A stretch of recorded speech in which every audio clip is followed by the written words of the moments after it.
Thank you ताई जी, आपके support के लिए। बेटा, तुम्हें थैंक यू बोलने की कोई जरूरत नहीं, क्योंकि जानवी को बुंदेला मेंशन से निकालने का बड़ा पुराना मकसद है हमारा।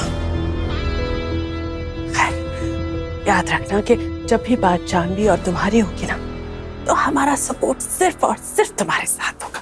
हम हमेशा तुम्हारे हक में बोलेंगे, लेकिन जब जब इस घर में सुहासिनी बुंदेला की सत्ता हिलने लगेगी तो तुम्हें हमारा साथ देना होगा।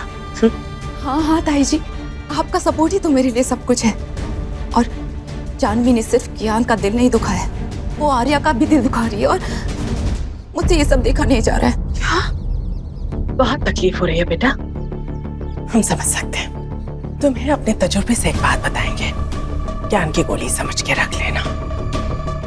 अगर चाहती हो कि आर्या की जिंदगी से जानवी हमेशा हमेशा के लिए चली जाए और वो सिर्फ और सिर्फ तुमसे प्यार करे, तुम्हें वो इज्जत दे, तो तुम्हें कुछ ऐसा करना होगा कि सिर्फ तुम और तुम ही आर्या के दिलो दिमाग में छाए रहो। तुम अपने खुराफाती दिमाग को चलाओ और निकालो कोई कमाल का आइडिया। All the best.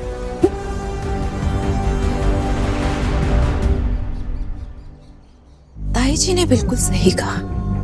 अगर मैं आर्या की नजरों में हीरो बन जाती हूँ तो मुझे इस घर से कोई नहीं निकाल पाएगा।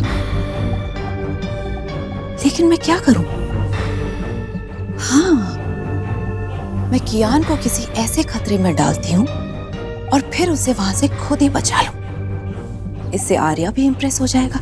लेकिन सवाल यह है कि मैं उसे किस तरह के खतरे में डाल सकती हूँ।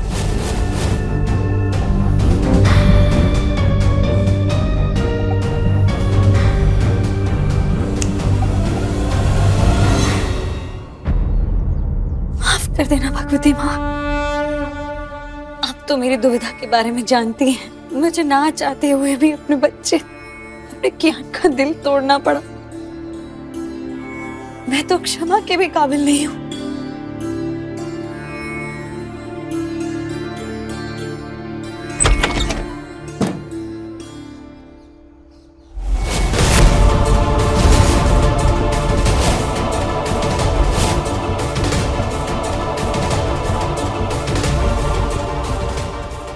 है तुम्हारे अंदर जितनी भी तैश, जितना भी क्रोध है ना, वो सब तुम मुझ पे निकालो। मेरा सर फोड़ दो, मेरी हड्डी पसली तोड़ दो,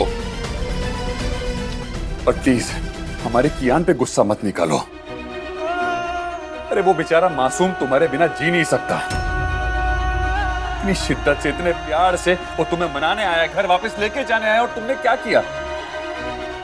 जानवी, मुझे अब तक यकीन नहीं हो रहा तुमने उस बेचारे को इतना धुतकारा, इतना बुरा भला का, इतना गुस्सा, तो रो रो के घर से वापस घर भेज दिया तुमने। जब से घर गए ना, उसके आंसू बंद नहीं हो रहे, दिल टूट गया उस मासूम बच्चे का। अपने बेस्ट फ्रेंड से ये भी कहना कि उसे अपने बेटे के साथ वक्त बिताना चाहिए, उस पर ध्यान रखना चाहिए। ये बार बार आता है मुझे तंग करने।